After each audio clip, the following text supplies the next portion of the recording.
മാതർമേ മധുകൈടഭഗ്നി महिषप्राणापहारोद्यमे हेलानिर्मित धूम्रलोचन अधे हे चण्डमुण्डार्तिनी निःशेषीकृतरक्तबीजदनुजे नित्ये निशुम्भापहे सुशुम्भध्वंसिनि സംഹരാശുദുരിതം ദുർഗേ നമസ്തേംബികേ എന്ന് ദേവീമാഹാത്മ്യ തുടരുകയാണ്. സുരസൻ എന്നുള്ളതായിട്ടുള്ള രാജാവ് രാജ്യമൊക്കെ നഷ്ടപ്പെട്ട് വനത്തിൽ താമസിക്കുന്നതായിട്ടുള്ള അവസരത്തിൽ ഒരു വൈശ്യനെ കാണാനിടയായി എന്ന് പറഞ്ഞു. ആ വൈശ്യനും ഉപേക്ഷിച്ച് കുടുംബത്തിനെയൊക്കെ കുടുംബത്തിലുള്ള ആൾക്കാരൊക്കെ ഭാര്യയും പുത്രന്മാരും ബന്ധുക്കളും ഒക്കെ അദ്ദേഹത്തിൻ്റെ ധനം മുഴുവൻ കൈക്കലാക്കിയിട്ട് അദ്ദേഹത്തിനെ പുറന്തള്ളി കാട്ടിലേക്ക് പറഞ്ഞു വെച്ചു എന്ന് പറഞ്ഞു. ആ ദുഃഖത്തിൽ അദ്ദേഹം കാട്ടിൽ വന്ന സമയത്താണ് രണ്ടുപേരും കൂടി കണ്ടുമുട്ടാനിടയായി. അദ്ദേഹത്തിൻ്റെ തൻ്റെ വർത്തമാനങ്ങളൊക്കെ ആ വൈശ്യൻ രാജാവിനോട് പറഞ്ഞു. അവരോടുള്ളതായിട്ടുള്ള സ്നേഹം തനിക്ക് വിടാൻ പറ്റണില്ല, കുടുംബാംഗങ്ങളോടുള്ളതായിട്ടുള്ള സ്നേഹം തുടർന്നുകൊണ്ടിരിക്കുന്നുണ്ട്. അവർ തന്നെ ഉപേക്ഷിച്ചതാണെങ്കിലും അതിങ്ങനെ മനസ്സിലവരെനിക്ക് സുഖമുണ്ടോ എന്നുള്ളതൊക്കെ ഉള്ളതായിട്ട് വിചാരം വരുന്നു എന്ന് പറഞ്ഞപ്പോൾ രാജാവ് ചോദിച്ചു, ഇതെന്താണ് അങ്ങനെ എല്ലാവരും പറഞ്ഞതല്ലേ, അപ്പം അങ്ങനെയുള്ളവരോട് എന്തിനാ സ്നേഹം എന്ന് ചോദിച്ചപ്പോൾ അദ്ദേഹം പറയണത്, അങ്ങനെയാണ്, എനിക്ക് ആ സ്നേഹം അങ്ങോട്ട് വിട്ടുപോകണില്ല, എന്താ ചെയ്യാൻ പറ്റുക, ആ സ്നേഹം കൊണ്ട് എനിക്ക് മനസ്സിനും വിഷമം ഉണ്ടാവണു എന്നുള്ളത് വിവരം പറഞ്ഞു. ആ ഭാഗമാണ് ഇനി വരണത്. ഹിമേതന്നാഭിജാനാമി ജാനന്നപി മഹാമതേ യത് പ്രേമപ്രവണം ചിത്തം വിഗുണേഷ്വപി ബന്ധുഷു. ഹിമേതന്നാഭിജാനാമി, ഇതെന്താണെന്ന് എനിക്ക് മനസ്സിലാവണില്ല. എന്നാ അഭിജാനാമി, ഞാൻ അറിയുന്നില്ല, എനിക്ക് മനസ്സിലാക്കാൻ കഴിയുന്നില്ല. കിമേതത്, ഇതെന്താണ്, എന്താണ് ഇങ്ങനെ സംഭവിക്കാൻ എന്നുള്ളത് എനിക്ക് അറിയില്ല. ജാനൻ അഭി, ഇനി അറിഞ്ഞാൽ പോലും എനിക്ക് ഇവരെ എന്നെ ദ്രോഹിച്ചിട്ടുള്ളതിനെ പറ്റിയിട്ടൊക്കെ നല്ലോണം അറിയാം. എൻ്റെ സമ്പത്ത് മുഴുവൻ പിടിച്ചു പറിച്ച് എന്നെ അങ്ങോട്ട് ഒന്നുമില്ലാതെ കണ്ടാക്കി പുറന്തള്ളുകയാണ് ചെയ്തത്. അതൊക്കെ നല്ല നിഷ്ഠുണ്ട്. ജാനന്നപി, അതൊക്കെ നല്ല പോലെ അറിയാമെങ്കിലും മഹാമതേ, അല്ലയോ മഹാത്മാവായിട്ടുള്ളവനെ, രാജാവിനെ സംബോധനയാണ്. യത് പ്രേമപ്രവണം ചിത്തം, എൻ്റെ ചിത്തം, എൻ്റെ മനസ്സ് പ്രേമപ്രവണമാണ്. പ്രേമം കൊണ്ട്, അവരോടുള്ളതായിട്ടുള്ള സ്നേഹം കൊണ്ട്, കുടുംബാംഗങ്ങളോടുള്ളതായിട്ടുള്ള ഭാര്യയോടും പുത്രന്മാരോടും ഉള്ളതായിട്ടുള്ള സ്നേഹം കൊണ്ട് പ്രവണമാണ്. അതിൽ നിറഞ്ഞിരിക്കുന്നതാണ് എന്നുള്ളതാണ്. എനിക്ക് ആ സ്നേഹം വിട്ടുപോകാനായിട്ട് സാധിക്കണില്ല. അതിലേക്ക് തൂങ്ങി നിൽക്കണതാണ്, കുമ്പിട്ട് നിൽക്കണതാണ് എൻ്റെ മനസ്സ് എന്നുള്ളതാണ്. യത് പ്രേമപ്രവണം ചിത്തം വിഗുണേഷ്വപി ബന്ധുഷു, വിഗുണന്മാരായിട്ടുള്ള, അതായത് യാതൊരു ഗുണവും ഇല്ലാത്തവരാണ് എൻ്റെ ബന്ധുക്കൾ എന്നുള്ളത്. അങ്ങനെയുള്ളതായിട്ടുള്ള ബന്ധുക്കൾ, ഭാര്യ പുത്രന്മാർ, വേറെ ഉള്ളതായിട്ടുള്ള ബന്ധുക്കൾ, അവരൊക്കെ ഇങ്ങനെയാണ്, എന്നെ ദ്രോഹിക്കുക ഇവരൊക്കെ ചെയ്തിട്ടുള്ളൂ. എന്നാലും എനിക്ക് അവരോടുള്ളതായിട്ടുള്ള സ്നേഹം ഇല്ലാതെ കണ്ടാവണില്ല. വിഗുണന്മാരെ, ഗുണം ഇല്ലാത്തവരാണ്, നല്ല ഗുണങ്ങളൊന്നും ഇല്ലാത്തവരാണ്, എങ്കിലും അവരോടുള്ളതായിട്ടുള്ള ആ പ്രേമം, അവരോട് അങ്ങോട്ടുള്ളതായിട്ടുള്ള സ്നേഹം എനിക്ക് വിട്ടുമാറാൻ പറ്റണില്ല. അത് എൻ്റെ മനസ്സ് ഇപ്പോഴും അവരെക്കുറിച്ച് സ്നേഹത്തോടു കൂടി തന്നെയാണ് സ്മരിക്കാൻ പറ്റണത് എന്നുള്ളതാണ്. അപ്പം അതുകൊണ്ട് എന്താണ് വിശേഷം, എന്താ വ്യത്യാസം, സ്നേഹം ഉണ്ടായിച്ചുകൊണ്ട് എന്തെങ്കിലും തകരാറുണ്ടോ എന്ന് ചോദിച്ചാൽ തകരാറുണ്ടാവുന്നുണ്ട് എന്നുള്ളതാണ്. തേഷാം കൃതേ മേ നിശ്വാസോ ദൗർമനസ്യം ജായതേ കരോമി കിം എന്ന മനസ്തേഷു അപ്രീതിഷു നിഷ്ഠുരം. തേഷാം കൃതേ, അവരെക്കുറിച്ച് ചിന്തിക്കുമ്പോൾ, അവർക്ക് വേണ്ടിയിട്ട്, അതായത് അവരെക്കുറിച്ചുള്ളതായിട്ടുള്ള ആ ചിന്തകൾ മൂലം, വിചാരങ്ങൾ മൂലം, മേ നിശ്വാസ, എനിക്ക് നെടുവീർപ്പുണ്ടാവുന്നുണ്ട്. നിശ്വാസം എന്ന് പറഞ്ഞിട്ടുണ്ടെങ്കിൽ നെടുവീർപ്പ്, അതായത് നെടുവീർപ്പുണ്ടാവണത് മനസ്സിനുള്ളതായിട്ടുള്ള ദുഃഖം ഉണ്ടാവുമ്പോഴാണല്ലോ. അങ്ങനെ എനിക്ക് അവരെക്കുറിച്ചുള്ളതായിട്ടുള്ള ചിന്തകൾ മൂലം അവർക്ക് സുഖമാണോ, എങ്ങനെയൊക്കെയാണ് അവർ കഴിയണതാവോ, ഞാൻ അവിടെ ഇല്ലാത്തതായിട്ടുള്ള അവസരത്തിൽ ഗൃഹത്തിലുണ്ടായിരുന്നപ്പോൾ ഞാൻ അവരുടെ കാര്യങ്ങളൊക്കെ നോക്കിയിരുന്നു. പക്ഷേ ഇപ്പോൾ ഗൃഹത്തിലില്ലാത്തത് കൊണ്ട് അവരെങ്ങനെയാണാവോ ജീവിക്കണത്, ദുഷ്ടന്മാരാണ് എന്നുണ്ടെങ്കിലും അവർക്ക് കയ്യിൽ പൈസ കിട്ടിയിട്ടുണ്ടെങ്കിലും അതൊക്കെ വേണ്ട വിധത്തിൽ ഉപയോഗിക്കാനുള്ള കഴിവ് അവർക്കുണ്ടോ എന്നൊക്കെ ഉള്ളതായിട്ടുള്ള ചിന്തകൾ നിശ്വാസ ദൗർമനസ്യം ച, എൻ്റെ മനസ്സിൽ എപ്പോഴും നെടുവീർപ്പുണ്ടാവും. ദൗർമനസ്യം ച, മനസ്സിനുള്ളതായിട്ടുള്ള ദുഃഖാതിരേകം. ദൗർമനസ്യം ച ദുഃഖം തന്നെ, മനസ്സിലുള്ളതായിട്ടുള്ള വിഷമം. അങ്ങനെ അതൊക്കെ ജായതേ ഉണ്ടാവുന്നുണ്ട്. എനിക്ക് നിശ്വാസം ഉണ്ടാവുന്നുണ്ട്, നെടുവീർപ്പുണ്ടാവുന്നുണ്ട്, ദുഃഖം അത്യധികമായിട്ടുള്ള ചിന്തകൾ കൊണ്ടുള്ളതായിട്ടുള്ള ദുഃഖം ഉണ്ടാവുന്നുണ്ട്. കരോമിക്കും, ഞാൻ എന്താ ചെയ്യുക എന്നുള്ളതാണ്. എന്ന മനസ്തേ യത് പ്രേമപ്രവണം ചിത്തം വിഗുണേഷ്വപി ബന്ധുഷു. ആ ബന്ധുക്കൾ, എൻ്റെ ബന്ധുക്കൾ വിഗുണന്മാരാണെങ്കിലും ഗുണമൊന്നുമില്ലാത്തവരാണെങ്കിലും ആ ബന്ധുക്കളിൽ എൻ്റെ ചിത്തം ഇപ്പോഴും സ്നേഹം കൊണ്ട് നിറഞ്ഞുകൊണ്ടിരിക്കുകയാണ്. അപ്പോൾ അതുകൊണ്ട് എനിക്ക് നിശ്വാസവും ദൗർമനസ്യവും ഒക്കെ ഉണ്ടാവുന്നുണ്ട്. തേഷാം കൃതേ മേ നിശ്വാസോ ദൗർമനസ്യം ച ജായതേ, എനിക്ക് നിശ്വാസവും നെടുവീർപ്പും ദൗർമനസ്യവും ഒക്കെ ഉണ്ടാകുന്നുണ്ട്. കരോമിക്കും, ഞാൻ എന്താ ചെയ്യുക. എന്ന മനസ്തേഷു അപ്രീതിഷു നിഷ്ഠുരം, എൻ്റെ മനസ്സ് ഇത് കുറേ അങ്ങോട്ട് അവര് നിഷ്ഠുരന്മാരാണ് എന്ന് വെച്ചാൽ പോട്ടെ, അത് എന്താന്ന് വെച്ചാൽ ചെയ്തോട്ടെ എന്നുള്ളൊരു വിചാരം എനിക്ക് ഉണ്ടാവണ്ടേ, അതുണ്ടാവണില്ല. നിഷ്ഠുരമായിട്ട് അവരെക്കുറിച്ച് ചിന്തിക്കാൻ എനിക്ക് പറ്റണില്ല എന്നുള്ളതാണ്.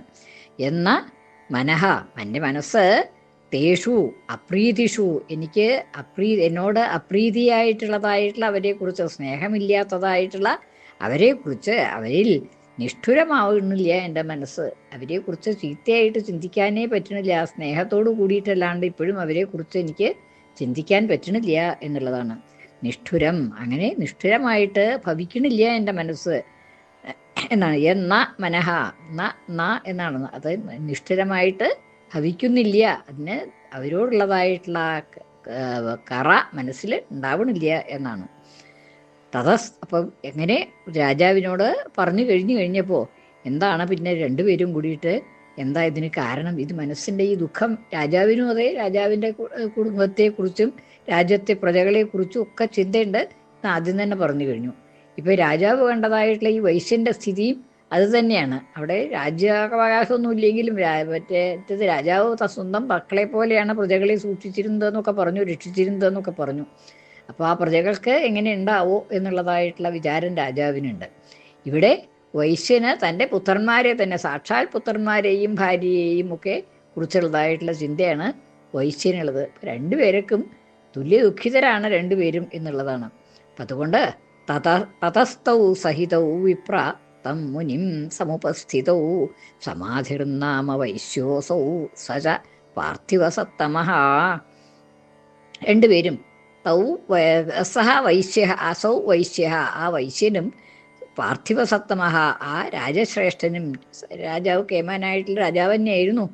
ആ പാർത്ഥിവസത്തമഃ, സത്തമഃ ശ്രേഷ്ഠനായിട്ടുള്ള പാർത്ഥിവന്മാരിൽ ഏറ്റവും ശ്രേഷ്ഠനായിട്ടുള്ള ആ സുരഥരാജാവും ആ വൈശ്യനും തതഃ അനന്തരം തൗ, അവർ രണ്ടുപേരും സഹിതൗ ഒന്നിച്ച് രണ്ടുപേരും കൂടി വിപ്ര സംബോധന, മാർക്കണ്ഡേയ മഹർഷി ആ കഥകൾ പറഞ്ഞു കൊടുക്കുന്നതായിട്ടുള്ള ബ്രാഹ്മണനോട് പറയുന്നതാണ് സംബോധനയാണത്.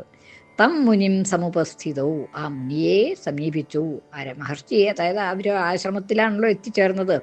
ആ ആശ്രമത്തിലുള്ളതായിട്ടുള്ള മഹർഷിയെ സമീപിച്ചു. അദ്ദേഹത്തിനോട് എന്തെങ്കിലുമൊക്കെ ഇതിനെ പറ്റിയിട്ട് ചോദിച്ചാൽ സമാധാനം മനസ്സിന് കിട്ടും എന്ന് വിചാരിച്ച് രണ്ടുപേരും കൂടി ആ മഹർഷിയുടെ അടുത്തേക്ക് പോയി എന്നാണ്.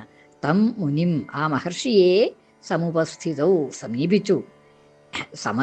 സമാധിർനാമ വൈശ്യ അസൗ, സമാധി എന്നുപേരായ ആ അസൗ വൈശ്യ, ആ വൈശ്യനും സജ പാർത്ഥിവസത്തമഃ, ആ പാർത്ഥിവശ്രേഷ്ഠനും രണ്ടുപേരും കൂടി, ആ രാജശ്രേഷ്ഠനും രണ്ടുപേരും കൂടി ആ മഹർഷിയുടെ സമീപത്തേക്ക് ചെന്നു എന്നാണ്. അത് കഴിഞ്ഞ് കൃത്വാതുതൗ യഥാന്യായം യഥാർഹം തേന സംവാദം ഉപവിഷ്ടൗ കഥാ കാശ്ചിത് ചക്രതുർ വൈശ്യ പാർത്ഥിവൗ. കൃത്വാതുതൗ യഥാന്യായം, വേണ്ട വിധത്തിൽ, അതായത് ഒരു മഹർഷിയോട് വേണ്ട വിധത്തിലുള്ളതായിട്ടുള്ള സംഭാഷണമൊക്കെ ചെയ്തു, വേണ്ട വിധത്തിൽ ഒക്കെ പറഞ്ഞു, വർത്തമാനമൊക്കെ പറഞ്ഞു. യഥാർഹം തേന സംവാദം കൃത്വ, വേണ്ട വിധത്തിൽ അദ്ദേഹത്തിനോട് സംവദിക്കുക എന്നുള്ള സംസാരിക്കുക, അങ്ങനെയുള്ളതായിട്ടുള്ള സംസാരങ്ങളൊക്കെ ഉണ്ടായി. അതിനുശേഷം ഉപവിഷ്ടവും രണ്ടുപേരും ഇരുന്നു. കുറച്ചു നേരം വർത്തമാനങ്ങളൊക്കെ പറഞ്ഞു. കഥാ കാശ്ചിത് ചക്രതുഹു, കുറച്ച് വർത്തമാനമൊക്കെ പറഞ്ഞു. കഥാ കാശ്ചിത്, ചില കഥകളൊക്കെ പറഞ്ഞു. അങ്ങനെ വർത്തമാനങ്ങളൊക്കെ പറഞ്ഞുകൊണ്ട് കുറച്ച് നേരം ഇരുന്നു. എന്നിട്ട് കാശ്ചിത് ചക്രതുഹു, കാശ്ചിത് ഉപവിഷ്ടവും കഥാഹ ചക്രതുഹു, ചില കഥകളൊക്കെ പറഞ്ഞു. അത് കഴിഞ്ഞിട്ട് വൈശ്യ പാർത്ഥിവവും, ആ വൈശ്യനും പാർത്ഥിവനും രണ്ടുപേരും അവിടെ ചെന്ന് അപ്പോൾ കുറച്ച് നേരമൊക്കെ വർത്തമാനം പറഞ്ഞു. മഹർഷിയായിട്ട് വർത്തമാനം പറഞ്ഞു. അത് കഴിഞ്ഞ് രണ്ടുപേരും ഇരുന്നതിന് ശേഷം രാജാവ് പറഞ്ഞു, രാജോവാച ഭഗവം സ്ത്വാമഹം പ്രഷ്ടുമിച്ഛാമ്യേകം വദസ്വതൽ ദുഃഖായ യന്മേ മനസ സ്വചിത്തായ തതം വിനാ. രാജാവ് ഉവാച പറഞ്ഞു, രാജാവ് പറഞ്ഞു. എന്താണ് പറഞ്ഞത്? ഭഗവൻ, ഭഗവം സ്ത്വാം പദം മുറിക്കുമ്പോൾ ഭഗവൻ ത്വാം അഹം പ്രഷ്ടും ഇച്ഛാമി ഏകം എന്നുള്ളതാണ്. രാജാവ് ഭഗവൻ എന്ന് സംബോധനയാണ്. ഭഗവാനെ പോലെയുള്ളതായിട്ടുള്ള ശക്തികളൊക്കെ ഉള്ളതായിട്ടുള്ള അല്ലയോ മഹാത്മാവായിട്ടുള്ള മഹർഷി, ഭഗവൻ ത്വാം, ത്വാം അങ്ങയോട്, ത്വം യുവാം യൂയം ത്വാം എന്ന ദ്വിതീയ ഏകവചനാണ്. ത്വാം അങ്ങയോട് അഹം പ്രഷ്ടും ഇച്ഛാമി ഞാൻ ചോദിക്കാൻ ആഗ്രഹിക്കുന്നു. അഹം ഞാൻ, പ്രഷ്ടും ഇച്ഛാമി ചോദിക്കുവാൻ ആഗ്രഹിക്കുന്നു. എന്താണ് ചോദിക്കേണ്ടത്? ഏകം ഒരു കാര്യം, ഞാൻ അങ്ങയോടൊരു കാര്യം ചോദിക്കാൻ ആഗ്രഹിക്കുകയാണ്. എന്താണ്? വദസ്വ തത്, അത് പറഞ്ഞു തരുമോ? എനിക്കൊരു കാര്യം ചോദിച്ചാൽ കൊള്ളാമെന്നുണ്ട്, അതിനോട് പറഞ്ഞു തരൂ എന്നാണ്. വദസ്വ തത്, എന്താണ്? ദുഃഖായ യന്മേ മനസഃ സ്വചിത്തായ തതാം വിനാ, എൻ്റെ ഈ മനസ്സ് ദുഃഖായ ദുഃഖത്തിനായിക്കൊണ്ട് ഭവിക്കുന്നു. എൻ്റെ മനസ്സിന് വളരെയധികം ദുഃഖമുണ്ട്. അത് ദുഃഖായ ദുഃഖത്തിനായിക്കൊണ്ട് തന്നെ ഭവിക്കുന്നു. എൻ്റെ ഈ മനസ്സ് വളരെയധികം ദുഃഖിച്ചിരിക്കുന്നു എന്നാണ്. യന്മേ മനസ സ്വചിത്തായ തതാം വിനാ, എന്താണ് അതിന് കാരണം എന്ന് വെച്ചാൽ അതെൻ്റെ നിയന്ത്രണത്തിലല്ല തന്നെ. എൻ്റെ ബുദ്ധി കൊണ്ട് ആ മനസ്സിനെ സ്വചിത്ത ആയത്തതാം, ആ ശുചിത്വത്തിനെ ആയത്തമാക്കി തീർക്കാൻ എനിക്ക് സാധിക്കണില്ല. അത് സ്വന്തമാക്കി തീർക്കാൻ എനിക്ക് പറ്റണില്ല. എൻ്റെ അധീനത്ത് മനസ്സിനെ കാട് കയറിയിട്ടുള്ള ചിന്തകൾ മനസ്സിലുണ്ടാക്കുമ്പോൾ അതിനെയൊക്കെ നിയന്ത്രിച്ച് ആ ചിന്തകളെയെല്ലാം മനസ്സിൽ നിന്ന് കളയാനായിട്ട് എനിക്ക് സാധിക്കണില്ല. എൻ്റെ ബുദ്ധിക്ക് ആയത്തമല്ല, സ്വാധീനമല്ല ഈ മനസ്സ് എന്നുള്ളത് കൊണ്ട് എനിക്ക് വല്ലാതെ കണ്ട് ദുഃഖം ഉണ്ടാവുന്നുണ്ട്. മനസ്സിങ്ങനെ വേണ്ടാതെ കണ്ട് രാജ്യത്തെ സംബന്ധിച്ചിടത്തോളം, അവിടെയുള്ളതായിട്ടുള്ള പ്രജകളെ സംബന്ധിച്ചിടത്തോളം ഒക്കെ വേവലാതിപ്പെടുകയാണ് മനസ്സ്. അതിൻ്റെ ആ ഇതിന് കാരണവും മനസ്സിലാവണില്ല. അപ്പോൾ അതിനെ പറ്റിയിട്ട് ആണ് അങ്ങ് എനിക്ക് പറഞ്ഞു തരേണ്ടത്, എനിക്ക് ചോദിക്കാൻ ആഗ്രഹിക്കുന്നത് എന്ന് രാജാവ് പറഞ്ഞു. ശ്രീ ശിവാശിവശക്തിഐക്യരൂപിണി ലളിതാംബിക, ശ്രീ ശിവാശിവശക്തിഐക്യരൂപിണി ലളിതാംബിക, ശ്രീ ശിവാശിവശക്തിഐക്യരൂപിണി ലളിതാംബിക. ശ്രീ ലളിതാംബികായൈ നമഃ.